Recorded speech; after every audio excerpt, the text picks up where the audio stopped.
Hello बच्चों, मैं Balram sir आज आप लोगों को बताने जा रहा हूँ क्लास 8 का चैप्टर नंबर 12 पौधों और जंतुओं का संरक्षण जैव विविधता। तो चलिए शुरू करते हैं। इसमें आपको क्वेश्चन और आंसर दोनों बताया जाएगा।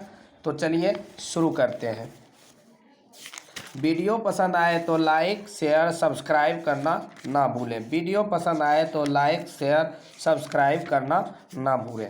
इसमें हम लोग पढ़ने जा रहे हैं क्लास 8 का चैप्टर नंबर 12 साइंस का क्वेश्चन और आंसर दोनों। तो चलिए शुरू करते हैं। तो नंबर 1, निम्नलिखित प्रश्नों में से सही विकल्प चुनिए। नंबर 1, धरती पर पाए जाने वाले विभिन्न प्रकार के जीवों की प्रजातियों उनमें आपसी संबंध को कहा जाता है। तो क्या कहा जाता है? 1 नंबर आंसर होगा जैव विविधता कहा जाता है। क्या कहा जाता है बच्चों? जैव विविधता कहा जाता है। नंबर 2, अभयारण्य एवं राष्ट्रीय उद्यान में माना है। तो क्या माना है बच्चों? इसका 4 नंबर आंसर होगा उपयुक्त सभी। कृषि, चारागाह, शिकार सबको माना गया है। आंसर 3 नंबर क्वेश्चन देखेंगे बच्चों। निम्न में से कौन से जंतु विलुप्त होते जा रहे हैं? तो बाघ भी विलुप्त होते जा रहा है, गेंडा भी, ब्लू व्हेल भी, यानी उपयुक्त सभी। 4 नंबर आंसर होगा इसका उपयुक्त सभी। नंबर 4, क्वेश्चन नंबर 4 देखेंगे बच्चों। राष्ट्रीय जलीय जीव है। तो राष्ट्रीय जलीय जीव क्या है? गंगे डॉल्फिन है। क्या है? गंगे डॉल्फिन। अगला देखेंगे बच्चों, 5 नंबर देखेंगे। कांवर पक्षी बिहार स्थित है। तो बिहार में कहाँ स्थित है? तो बेगूसराय में स्थित है। तो बच्चों बेगूसराय लिखना है। 4 नंबर आंसर इसका होगा। तो 4 नंबर देंगे। अगला देखेंगे बच्चों, रिक्त स्थानों की पूर्ति कीजिए। नंबर 1, डैश को विश्व जैव विविधता दिवस मनाया जाता है। तो प्रति वर्ष 22 मई को बच्चों विश्व जैव विविधता दिवस मनाया जाता है। विश्व जैव विविधता दिवस मनाया जाता है। अगला क्वेश्चन देखेंगे बच्चों, देश का प्रथम राष्ट्रीय पार्क है। तो क्या है? जिम कॉर्बेट पार्क है। Jim Corbett park. अगला देखेंगे 3 नंबर क्वेश्चन, संकटापन्न प्रजातियों का सूची अभिलेख डैश पुस्तक में रहता है। तो रेड डाटा पुस्तक में रहता है। किसके कौन सा पुस्तक में रहता है बच्चों? रेड डाटा पुस्तक में। अगला क्वेश्चन देखेंगे बच्चों, 4 नंबर क्वेश्चन हम लोग देखेंगे अब। प्रवासी पक्षी सुदूर क्षेत्र से डैश परिवर्तन के कारण पलायन करते जा रहे हैं। तो जलवायु परिवर्तन के कारण पलायन करते हैं। तो जलवायु भरना है इसमें बच्चों। अगला क्वेश्चन 5 नंबर देखेंगे। फॉरनर शैवाल जिनको साइकेंड आदि डैश पौधे हैं। तो क्या है? विलुप्त होने वाले पौधे हैं। इसमें विलुप्त होने वाले लिखना है बच्चों। अगला देखेंगे डोडो। तो डोडो का आंसर होगा बच्चों मॉरिशस की विलुप्त जंतु। 1 नंबर यहाँ लिख दिए हैं बच्चों, नंबर लिख दिए हैं। ये घसा हुआ था इसलिए नंबर लिख दिए।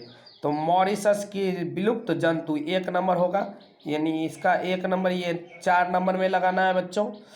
गंगे डॉल्फिन सोस क्या है बच्चों? गंगा की विलुप्त हो रही स्तनधारी जंतु। इसे 5 नंबर में लिखना है। 2 का 5 लिखना है बच्चों। वाल्मीकि अभ्यारण्य बच्चों। तो 3 का लिखना है बच्चों। 3 नंबर बाघ। वाल्मीकि अभ्यारण्य किसके लिए प्रसिद्ध है? तो बाघ के लिए प्रसिद्ध है। काजीरंगा अभ्यारण्य बच्चों एक सींग वाले गेंडा के लिए प्रसिद्ध है। अगला देखेंगे बच्चों, फॉरनर जिंको साइकेंड यानी 5 नंबर का विलुप्त हो रहे पौधे। क्या है? विलुप्त हो रहे पौधे। अगला देखेंगे बच्चों, जैव विविधता से आप क्या समझते हैं? इसका क्वेश्चन यहाँ देख लिए। अब आंसर देखेंगे बच्चों हम लोग। तो इसमें हम लोग देखेंगे बच्चों क्लास 8 का चैप्टर नंबर 12 पौधों और जंतुओं का संरक्षण जैव विविधता। इसमें आंसर आप लोग स्क्रीनशॉट लेना चाहें तो ले सकते हैं। 1 नंबर का है, ये 2 नंबर का है। अगला आपको 3 नंबर का भी बता दिए। अब 4 नंबर का देखेंगे। 1 नंबर देखेंगे, 4 का 1 नंबर देखेंगे बच्चों। आंसर देखेंगे। क्वेश्चन एक बार और दोहरा देते हैं बच्चों हम लोग। जैव विविधता से आप क्या समझते हैं? जैव विविधता से आप क्या समझते हैं? जैव विविधता का अर्थ है पृथ्वी पर पाए जाने वाले विभिन्न जीवों की प्रजातियां, उनके पारस्परिक संबंध एवं पर्यावरण से उनका संबंध। तो इसका 1 नंबर का आंसर था बच्चों। अब 2 नंबर देखेंगे हम लोग बच्चों। 2 नंबर आप लिख लीजिएगा बच्चों। 2 नंबर देखेंगे, हमें जैव विविधता का संरक्षण क्यों करना चाहिए? तो 2 नंबर का आंसर देखेंगे बच्चों हम लोग। आंसर, जैव विविधता हमारे राष्ट्रीय परंपरा का एक भाग है, इसलिए हमें इसका संरक्षण करना चाहिए। अगला क्वेश्चन देखेंगे, 3 नंबर क्वेश्चन देखेंगे बच्चों हम लोग। वन विनाश के मुख्य कारण एवं उसके प्रभाव बताइए। तो आंसर लिखना है बच्चों। वन विनाश के मुख्य कारण निम्नलिखित हैं। नंबर 1, बढ़ती जनसंख्या के कारण आवास एवं अन्न उत्पादन के लिए जमीन की आवश्यकता है।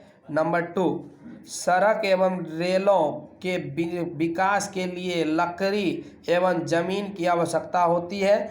अगला देखेंगे बच्चों 3 नंबर, इसका उदाहरण 3 नंबर देखेंगे, वन्य प्राणियों के शिकार का शौक एवं तस्करी वन विनाश के प्रभाव। तो 3 वन विनाश के प्रभाव क्या है बच्चों? 1 नंबर, पर्यावरण में कार्बन डाइऑक्साइड की मात्रा में बढ़ोतरी। नंबर 2, गर्मी एवं तापमान में अत्यधिक वृद्धि। अगला, वर्षा की अत्यंत कमी। अगला, वन्य जीवों का संकटापन अथवा विलुप्त होना। तो वन का जो प्राणी है बच्चों विलुप्त हो रहा है, उसके बारे में भी लिखा गया है। अगला देखेंगे बच्चों क्वेश्चन नंबर 4। 3 नंबर क्वेश्चन हम लोग देख लिए, अब 4 नंबर क्वेश्चन देखेंगे। तो 4 नंबर क्वेश्चन देखेंगे, रेड डाटा पुस्तक क्या है? तो आंसर देखेंगे बच्चों। रेड डाटा पुस्तक वह पुस्तक है जिसमें सभी संकटापन्न स्पीशीज का रिकॉर्ड रखा जाता है। अलग अलग पौधों, जंतुओं तथा अन्य स्पीशीजों के लिए अलग अलग रेड डाटा पुस्तकें होती हैं। अगला क्वेश्चन देखेंगे बच्चों, 6 नंबर क्वेश्चन देखेंगे बच्चों हम लोग। नहीं, 4 नंबर देखे थे, अब 5 नंबर क्वेश्चन देखेंगे बच्चों हम लोग। तो 5 नंबर, प्रवास से आप क्या समझते हैं? तो क्या समझते, प्रवास से आप क्या समझते हैं? क्वेश्चन देख लिए, अब आंसर देखेंगे बच्चों हम लोग। प्रवास से हमारा अभिप्राय अपने मूल स्थान को छोड़कर किसी अन्य स्थान पर चले जाना है। इसके कारण प्राकृतिक भी हो सकते हैं और कृत्रिम भी, जैसे साइबेरियन पक्षी जलवायु में बदलाव के कारण अपना देश छोड़कर भारत में शरण लेते हैं और अंडा देकर बच्चे जनन के बाद पुनः स्वदेश लौट जाते हैं। यह प्राकृतिक प्रवास है। कुछ व्यक्तियों शहरीकरण के आकर्षण में गांव छोड़कर शहर में आ बसते हैं, यही कृत्रिम प्रवास है। तो कृत्रिम प्रवास और प्राकृतिक प्रवास दोनों समझ गए आप लोग। अगला देखते हैं, 5 नंबर क्वेश्चन हो गया, आंसर हो गया बच्चों। अब 6 नंबर क्वेश्चन और आंसर देखेंगे। तो 6 नंबर देखेंगे बच्चों हम लोग, अभ्यारण्य एवं राष्ट्रीय पार्क से क्या तात्पर्य है? अपने राज्य के किन्हीं 2 अभ्यारण्यों के नाम लिखिए। आंसर देखेंगे बच्चों हम लोग, जंतु एवं उनके आवास के लिए हर प्रकार से सुरक्षित क्षेत्र को जिसे सरकार बनाती है उसे अभ्यारण्य कहा जाता है। यह सरकार की पूर्णतः मनाही ही है। वन्य जंतुओं के लिए आरक्षित क्षेत्र जिसे सरकार आरक्षित करती है, जहां वे अन्य जंतुओं स्वतंत्र रूप से आवास और प्राकृतिक संसाधनों का उपयोग बिना रोक टोक करते हैं, उसे राष्ट्रीय पार्क कहा जाता है। हमारे राज्य के 2 अभ्यारण्य के नाम निम्नलिखित हैं। 2 अभ्यारण्य का नाम निम्नलिखित है। नंबर 1, वाल्मीकि अभ्यारण्य बाघ के लिए है, और काबर पक्षी अभ्यारण्य प्रवासी पक्षी के लिए है। किसके लिए? प्रवासी पक्षी के लिए काबर पक्षी अभ्यारण्य है। अगला देखेंगे बच्चों 7 नंबर क्वेश्चन देखेंगे हम लोग। 7 नंबर क्वेश्चन देखेंगे, प्रोजेक्ट टाइगर के बारे में संक्षिप्त बताइए। तो आंसर देखेंगे बच्चों हम लोग, बाघ और बाघ जैसे शक्तिशाली पशु के विलुप्त होने का खतरा उपस्थित हो गया है। एक तो ये अधिक बच्चे जन्म नहीं देते हैं और जन्म भी देते हैं तो वे विपरीत परिस्थितियों के कारण बचपन में ही मर जाते हैं। सरकार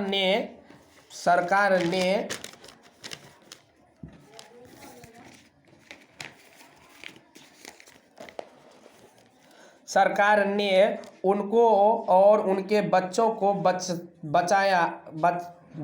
बचाना आवश्यक समझा, इसलिए प्रोजेक्ट टाइगर नामक कार्यक्रम चलाया गया जो काफ़ी सफल रहा। Jim Corbett national park Valmiki Nagar अभ्यारण्य इसी परियोजना के परिणाम हैं। अगला क्वेश्चन 8 नंबर क्वेश्चन देखेंगे हम लोग बच्चों। 8 नंबर क्वेश्चन देखेंगे, अपने घर या विद्यालय को हरा भरा रखने के लिए आप क्या कर सकते हैं? अपने द्वारा की जाने वाले क्रियाकलाप की सूची तैयार कीजिए। आंसर लिखना है बच्चों, अपने घर या विद्यालय को हरा भरा रखने के लिए हम निम्नलिखित क्रियाकलाप कर सकते हैं। नंबर 1, हम अपने विद्यालय के आगे की खाली जमीन के 3 तरफ छायादार वृक्ष लगाएंगे। नंबर 2, विद्यालय के आगे फूलों के पौधे लगाएंगे। नंबर 3, अपने गांव में खाली जमीनों पर फलदार पेड़ लगा देंगे। अगला 4 नंबर, घर के आगे आधी खाली जमीन होगी तो उसमें केला के साथ ऐसे फूल वाले पौधे लगाएंगे जो बड़े होने के साथ काफ़ी पत्तेदार भी हो। तो ये चैप्टर नंबर 8 का क्लास 8 का चैप्टर नंबर 12 था साइंस का, जिसमें क्वेश्चन और आंसर हम दोनों बताए हैं। अगला वीडियो में बताएंगे क्लास 8 का 13 नंबर चैप्टर। आप लोग स्क्रीनशॉट लेना चाहें तो ले सकते हैं। वीडियो पसंद आए तो लाइक शेयर सब्सक्राइब करना ना भूलें। थैंक यू बच्चों।